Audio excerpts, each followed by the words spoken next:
ನಮಸ್ಕಾರ, ಶುಭೋದಯ ಪ್ರೀತಿಯ ವೀಕ್ಷಕರೆಲ್ಲರಿಗೂ ಸಂಕಲ್ಪ ಸುದ್ದಿ ಕಾರ್ಯಕ್ರಮಕ್ಕೆ ಆತ್ಮೀಯ ಪ್ರೀತಿಯ ಸ್ವಾಗತ ಹೇಳ್ತಾ ಇರೋದು ನಾನು ಉಷಾ.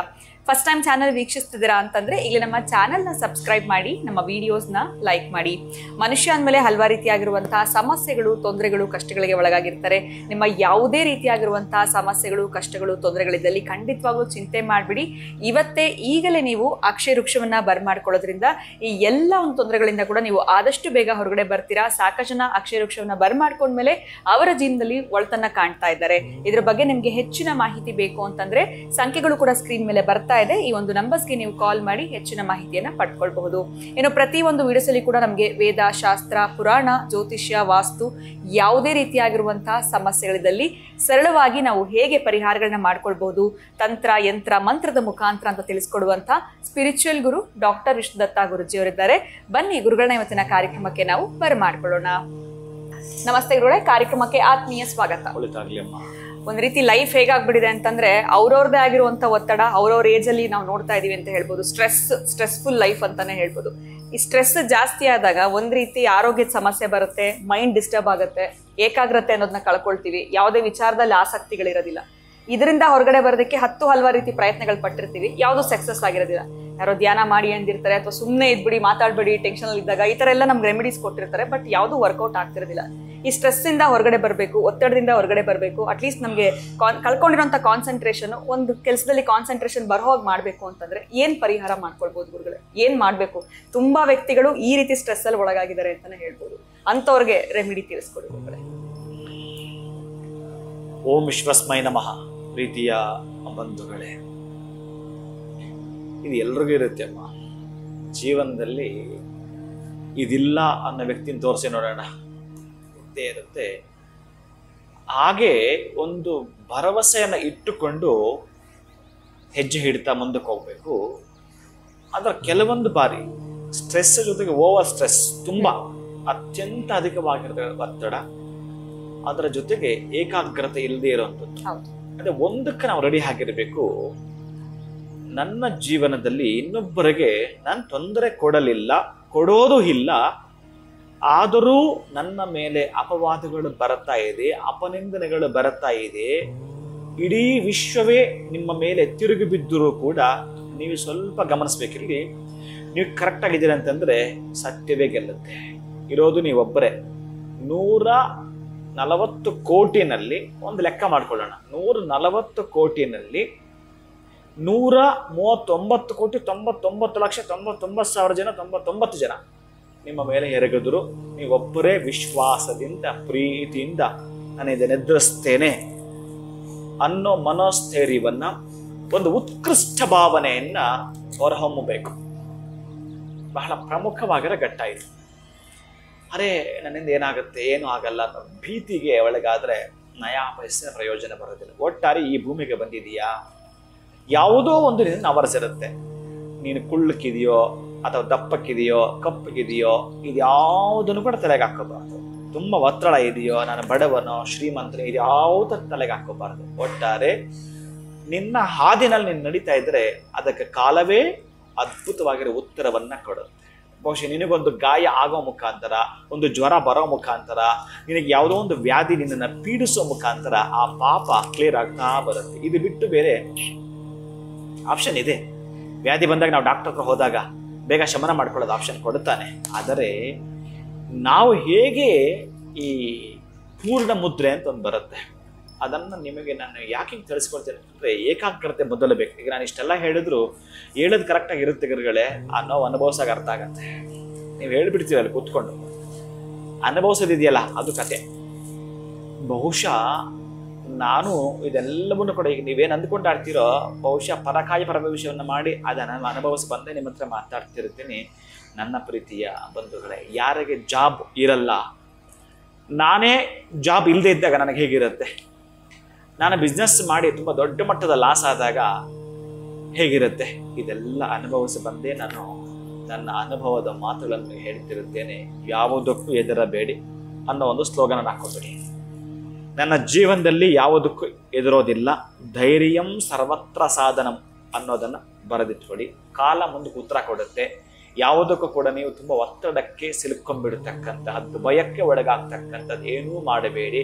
ಒಟ್ಟಾರೆ ಒಂದು ದಿನ ಸಾಯೋದು ಸತ್ಯ, ಆದ್ರೆ ಈಗ ಬೇಡ. ನಾವು ನಮ್ದು ಕೆಲವು ಸಾಧನೆ ಮಾಡೋದಿದೆಯಲ್ಲ, ಅದನ್ನ ಮಾಡಿ ನಾವು ಟ್ರೇಸ್ ಔಟ್ ಮಾಡಿ ಹಿಡಿದಿಟ್ಟು ಆ ನಮ್ಮ ಗುರಿಯನ್ನು ಕುದುರೆಯನ್ನು ಹೇರಿ ಕರೆಕ್ಟಾಗಿ ಲಗಾಮ್ ಇಡೋದು. ನಾವು ಮುಂದಕ್ಕೆ ಚಾಲೂ ಮಾಡ್ತಾ ಒಂದಷ್ಟು ವ್ಯಾಧಿ ಬರ್ತಾವಪ್ಪ. ಯಾವುದೋ ಕುಡಿಬಾರದನ್ನ ನೀರನ್ನ ಕುಡಿದಿರುತ್ತೇವೆ, ಒಂದೊಂದು ಕಡೆ ಬಹುಶಃ ಯಾವುದೋ ರೋಗ ರುಜಿಗಳು ಬಂದಿರುತ್ತವೆ. ಮನೆಯಲ್ಲೇ ಊಟ ಇತ್ತು, ಇನ್ನೆಲ್ಲ ಹೋದಾಗ ಅದೇ ತರದ ಊಟ ಸಿಕ್ಕಿರೋದಿಲ್ಲ, ಬಹುಶಃ ಎಲ್ಲೋ ಒಂದ್ ಕಡೆ ಇನ್ಫೆಕ್ಷನ್ ಆಗಿದೆ. ಅದಕ್ಕೆ ಯಾಕೆ ನೀವು ಈ ತರಹದ ಕಷ್ಟಗಳು ಕೂಡ ಇನ್ಯಾರದ ಸಹವಾಸದಿಂದ ಬಂದಿದೆ. ಒಟ್ಟಾರೆಯಾಗಿ ನಮ್ಗೆ ಯಾವನೋ ಮೋಸ ಮಾಡಿದ್ನಲ್ಲ, ಮೋಸ ಮಾಡಿದ್ನಲ್ಲ, ನಾನ್ ಸೆನ್ಸು. ಅವನ ಸ್ನೇಹ ಮಾಡಿದ್ದು ನಮ್ಗೆ ಸ್ವಲ್ಪ ತಪ್ಪಿದೆ. ಆ ತಪ್ಪಿನ ಪೆನಾಲ್ಟಿ ಅದು ಅಷ್ಟೇ. ನಮಗೆ ಬಂದಿರೋ ವ್ಯಾಧಿನೋ ಅಥವಾ ಟೆನ್ಷನ್ ಮತ್ತದೇನೋ. ಆದರೆ ನೀವು ಚೆನ್ನಾಗಿ ಅರ್ಥ ಮಾಡ್ಕೊಳ್ಳಿ, ಗಮನಿಸೋದೇ ಆದರೆ ಒಂದು ಮುದ್ರೆ ಅಂತಿದೆ. ಅದನ್ನ ಬ್ರಹ್ಮ ಮುದ್ರೆ ಅಂತಲೂ ಕರೀತಾರೆ, ಪೂರ್ಣ ಮುದ್ರೆ ಅಂತಲೂ ಕರೀತಾರೆ. ನಿಮ್ಮಲ್ಲಿ ಏನಾದರೂ ಉಂಗುರಗಳಿದ್ರೆ ಅದನ್ನ ತೆಗೆದಿಟ್ಟು ಬಿಡಿ. ಸಾಧ್ಯ ಆದಷ್ಟು ಒಂದು 10 ನಿಮಿಷ ಕಾಲ ಹೀಗೆ ನೀವು ಮಾಡ್ತೀನಿ ಅಂತಂದ್ರೆ ಇದು ಬ್ರಹ್ಮ ಮುದ್ರೆ. ನೀವು ಡಿಕ್ಕಿ ಹೊಡೆಯೋದಪ್ಪ, ಹೀಗೆ ಮಾಡಿಯಪ್ಪ, ನಿಮ್ಮ ಹಾರ್ಟ್ ಅಂತ ಇಟ್ಕೊಳ್ಳಿಯಪ್ಪ. ಇದನ್ನ ಪೂರ್ಣ ಮುದ್ರೆ ಅಂತಲೂ ಅಂತಾರೆ. ಎಷ್ಟು ಬಿಗಿಯಾಗಿರ್ತವೆ, ಆಯಾಯ ಬೆರಗಳಿಗೆ ತಾಕ್ಸುವಂಥದ್ದು. ಒಂದು 10 ನಿಮಿಷಗಳ ಕಾಲ ಕಣ್ಣು ಮುಚ್ಕೊಂಡು ನಿಮ್ಮನ್ನು ನೀವೇ, ಯಾಕಂದ್ರೆ ಕೆಲವರಿಗೆ ಹೆಲ್ತ್ ಇರುತ್ತೆ, ಅವ್ರಿಗೆ ವೆಲ್ತ್ ಬೇಕಲ್ಲ, ಬೇಕಾದಷ್ಟು ವೆಲ್ತ್ ಇದೆ ಪಾಪ, ಅವ್ರಿಗೆ ಹೆಲ್ತ್ ಬೇಕಲ್ಲ. ಹಾಗೆ ಎರಡನ್ನು ದಯಪಾಲಿಸ್ತಕ್ಕಂತಹ ಮುದ್ರೆ, ನಿಮ್ಮ ಆಶಾಭಾವನೆಗಳನ್ನು ಈಡೇರಿಸ್ತಕ್ಕಂತಹ ಮುದ್ರೆ.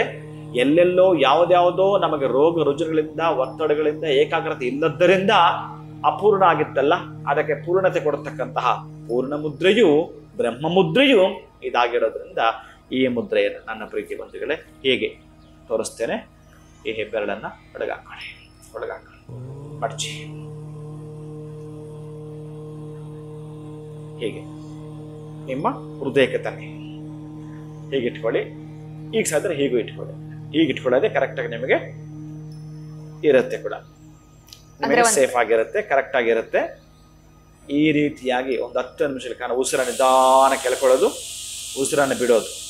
ನಾವು ಎಷ್ಟು ಸಲ ಉಸಿರಾಡ್ತಾ ಇದ್ದೀವೋ, ಉಸಿರು ಬಿಡ್ತಾ ಇದ್ದೀವೋ, ಇದನ್ನ ನಾವು ನಮ್ಮ ಕೌಂಟ್ಗೂ ಬರಲ್ಲ, ನಾವು ಲೆಕ್ಕನೂ ಹಾಕಲ್ಲ, ಉಸಿರು ಯಾರಿಗೂ ಕಾಣಿಸೋದು ಇಲ್ಲ, ಎಷ್ಟು ಸಲ ಬ್ರೀತ್ ಮಾಡ್ತಾ ಇದ್ದೀವಿ ಅಂತ.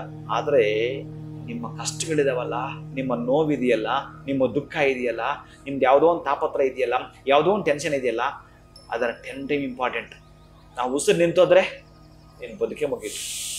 ಆ ಉಸಿರಿಗೆ ವ್ಯಾಲ್ಯೂ ಕೊಡಿ. ಈ ಬ್ರಹ್ಮ ಮುದ್ರೆಯಲ್ಲಿ ಅಪ್ಪ ನನ್ನ ದೇಹದ ಒಳಗಡೆ ಅದ್ಭುತವಾಗಿ ಚೈತನ್ಯವನ್ನಷ್ಟಲ್ಲದೆ ಜೀವ ಚೈತನ್ಯವಾಗಿ ನನ್ನ ಬದುಕಿಗೆ ಒಂದು ಆರಾಮವನ್ನು ಕೊಡುತ್ತಾ ಇದೀಯ. ನನ್ನ ಬದುಕಿಗೆ ಎಷ್ಟೋ ನಾನು ಹೊತ್ಕೊಂಡಿರ್ತಕ್ಕಂಥದ್ದು ಏನೇನಿದೆಯೋ, ಆರದ ಗಾಯಗಳು, ತೀರದ ದಾಹಗಳು, ಕೊನೆಗಾಣದ ಕನಸುಗಳು, ದಿವ್ಯ ಜ್ಯೋತಿಯಾಗಿ, ಪರಂಜ್ಯೋತಿಯಾಗಿ, ಪ್ರಖ್ಯಾತಿ ಜ್ಯೋತಿಯಾಗಿ ನನ್ನ ಒಳಗಡೆ ಉಸಿರಿದ್ದು ಏನು ಆ ದೀಪದ ಹಾಗೆ ಬೆಳಗುತ್ತಾ ಇದೆಯೋ, ಅದು ಇನ್ನಷ್ಟು ಮತ್ತಷ್ಟು 2ರಷ್ಟು ಅಭ್ಯುದಯದ ಎತ್ತರಕ್ಕೆ ನನ್ನನ್ನು ಕೊಂಡೊಯ್ಯಲಿ. ಈ ಕೆಲಸದಲ್ಲಿ ಆರೋಗ್ಯದಲ್ಲಾಗಿರಬಹುದು, ಆರ್ಥಿಕ ಅಭಿವೃದ್ಧಿಯಲ್ಲಾಗಿರಬಹುದು, ನನಗೆ ಅಭಿವೃದ್ಧಿಯೇ ಬೇಕು ಅಂತೇಳಿ.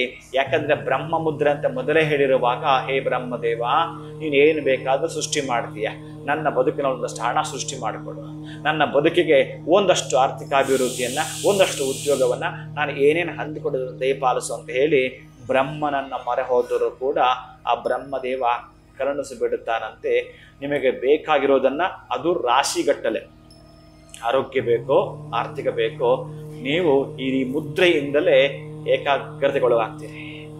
ಮೊದಲು ಏಕಾಗ್ರತೆಗೆ ಬನ್ನಿ. ನೀವು ಏಕಾಗ್ರತೆಯನ್ನು ಸಾಧಿಸಿ. ನೀವು ಇಂಥದ್ದೇ ಮಾಡ್ತೀನಿ ಅಂತ ಛಲ ಹೊತ್ಕೊಂಡ್ಬಿಡಿ. ಇನ್ನು 2ನೇದು ಆಪ್ಷನ್ಗೆ ಹೋಗ್ಬೇಡಿ. ಯಾರೋ ಬಂದು ಇನ್ನೊಂದು ಹೇಳ್ತಾರೆ ಬಿಸ್ನೆಸ್ಸು, ಅದನ್ನೂ ಗಮನಿಸ್ತೀರಿ. ಇನ್ನೊಬ್ರು ಯಾರು ಹೇಳ್ತಾರೆ, ಅದನ್ನೂ ಮಾಡ್ತೀರಿ. ತುಂಬ ಖುಷಿ ಕೊಡುತ್ತೆ ಅವಾಗ ನಿಮಗೆ.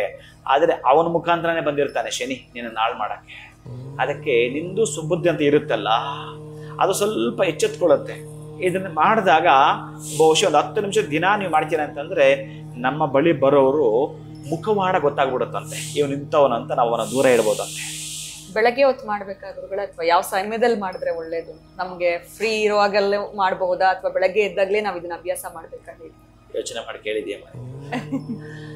ಬೆಳಗ್ಗೆ ಬಹಳ ಉತ್ತಮ, ಬಹಳ ಬಹಳ ಉತ್ತಮ. ನೀವು ಖಾಲಿ ಹೊಟ್ಟೆಯಲ್ಲಿ ಮಾಡ್ತೀನಿ ಅನ್ನೋವಾಗ, ಅಥವಾ ಸಂಜೆ ಕೂಡ ಆಗತ್ತೆ. ನಿಮ್ಗೆ ಯಾವಾಗ ಸಮಯ ಸಿಕ್ಕಿದ್ರು ಮಾಡಿ. ಆದ್ರೆ ಅದಕ್ಕೊಂದು ಪ್ರಾಶಸ್ತ್ಯ ಅಂತಿದೆಯಲ್ಲ, ಅದು ಸಾಧ್ಯವಾದಷ್ಟು ಆಕ್ಸಿಜನ್ ಲೆವೆಲ್ ಹೈ ಲೆವೆಲ್ ಇರುತ್ತಲ್ಲ, ಅದೇ ಅತ್ಯಂತ ಅದ್ಭುತವಾದ ಪರ್ವಕಾಲ. ಅದು ಬೆಳಗ್ಗೆ 5 ಗಂಟೆಯಿಂದ 7 ಗಂಟೆ ತನಕ ಮಾಡ್ತೀನಿ ಅಂದ್ರೂ ಕೂಡ ನಡೆಯುತ್ತೆ. ಇನ್ನು ನೀವು ಮಧ್ಯಾಹ್ನ ಮಾಡೋದು ನಡೆಯುತ್ತೆ. ಭಾಗಶಃ ನೀವು ಯಾವುದೋ ಕೆಲಸದ ಒತ್ತಡದಲ್ಲಿ ಇರ್ತೀರಲ್ಲ, ಯಾರ ಜೊತೆಗೆ ಮಾತಾಡ್ತಿರುತ್ತಲ್ಲ, ಇನ್ಯಾರು ಕಾಲ್ ಮಾಡ್ಬೇಕು ಅನ್ನೋ ಟೆನ್ಷನ್ ಇರುತ್ತಲ್ಲ, ಆ ಟೆನ್ಷನಿಂದ ಬರಬೇಕು, ಆ ಬ್ರಹ್ಮನಿಂದ ಪೆನ್ಷನ್ ಪಡ್ಕೋಬೇಕು ಅನ್ನೋ ಸಿದ್ಧಾಂತ ಇದಾಗಿರುತ್ತೆ ನನ್ನ ಪ್ರೀತಿಯ ಬಂಧುಗಳೇ. ಖಂಡಿತ ಗುರುಗಳೇ, ಸ್ಟ್ರೆಸ್ ಅನ್ನೋಂಥದ್ದು ಅವ್ರವ್ರ ಲೈಫಲ್ಲಿ ಪ್ರತಿಯೊಬ್ಬರಿಗೂ ಇದ್ದೇ ಇರುತ್ತೆ. ಜೊತೆಗೆ ಧೈರ್ಯ ಅನ್ನೋಂಥದ್ದು ನಮಗೆ ಎಷ್ಟು ಇಂಪಾರ್ಟೆಂಟ್. ಇನ್ನು ಆ ಒತ್ತಡ ನಮಗಿದ್ದಾಗ ನಾವು ಆ ಜಾಗದಲ್ಲಿದ್ದರೆ ನಮಗೊಂದು ಎಕ್ಸ್ಪೀರಿಯನ್ಸ್ ಆಗುತ್ತೆ ಅಂತ ತಿಳಿಸ್ಕೊಟ್ರಿ. ಒಟ್ಟಾರೆ ಒಂದು ಬ್ರಹ್ಮ ಮುದ್ರೆ ಅಥವಾ ಪೂರ್ಣ ಮುದ್ರೆನ ಹೇಗೆ ನಾವು ಅಭ್ಯಾಸ ಮಾಡಬೇಕು, ಈ ಒತ್ತಡದಿಂದ ಜೊತೆಗೆ ಏಕಾಗ್ರತೆಯನ್ನ ಹೇಗೆ ನಾವು ತರಿಸ್ಕೊಳ್ಬೇಕು ಅಂತ ತಿಳಿಸ್ಕೊಟ್ರಿ. ಉತ್ತಮವಾಗಿರುವಂಥ ವಿಚಾರ ಗುರುಗಳೇ, ಪ್ರತಿಯೊಬ್ಬರಿಗೂ ಅವಶ್ಯಕತೆ ಇರುವಂಥ ವಿಚಾರ. ಧನ್ಯವಾದಗಳು ತಮಗೆ. ನಮಸ್ಕಾರ. ಹರೇ ಶ್ರೀನಿವಾಸ. ಸ್ಟ್ರೆಸ್ ಆಗಿ ಸಾಕಾಗ್ಬಿಟ್ಟಿದೆ, ಅದನ್ನ ಹೇಗೆ ಬರ್ಸ್ಟ್ ಮಾಡ್ಕೊಳ್ಳೋದು ಅಂತ ಗೊತ್ತಾಗಲ್ಲ. ಫ್ರಸ್ಟ್ರೇಷನ್, ಕೋಪದಿಂದ ಎಗರಾಡ್ಬಿಡ್ತೀವಿ, ಕಿರ್ಚಾಡ್ಬಿಡ್ತೀವಿ ಈ ಸ್ಟ್ರೆಸ್ ಇಂದ ಅಂತ ನೀವೆಲ್ಲರೂ ಕೂಡ ಸಫರ್ ಮಾಡ್ತಾ ಇದ್ರೆ, ಗುರುಗಳು ಈಗಷ್ಟೇ ತಿಳಿಸ್ಕೊಟ್ಟಂತ ನಿಮಗೆ ಬ್ರಹ್ಮ ಮುದ್ರೆ ಆಗಿರ್ಬೋದು, ಪೂರ್ಣ ಮುದ್ರೆ ಅಂತ ಏನ್ ಕರೀತಾರೆ, ಇದನ್ನ ಪ್ರತಿನಿತ್ಯ ನೀವು 10 ನಿಮಿಷಗಳ ಕಾಲ ಮಾಡೋದ್ರಿಂದ ಶೀಘ್ರವಾಗಿ ಈ ಒಂದು ಒತ್ತಡದಿಂದ ಹೊರಗಡೆ ಬರೋದಕ್ಕೆ ಸಹಾಯ ಆಗುತ್ತೆ. ಜೊತೆಗೆ ನಿಮಗೆ ಕಾನ್ಸಂಟ್ರೇಷನ್ ಅನ್ನೋದು ಕೂಡ ಇಂಪ್ರೂವ್ ಆಗುತ್ತೆ ಅಂತ ಹೇಳ್ತಾ ವಿಡಿಯೋನ ಮುಗಿಸುವಂತಹ ಸಮಯ ಆಗಿದೆ. ನಮಸ್ಕಾರ.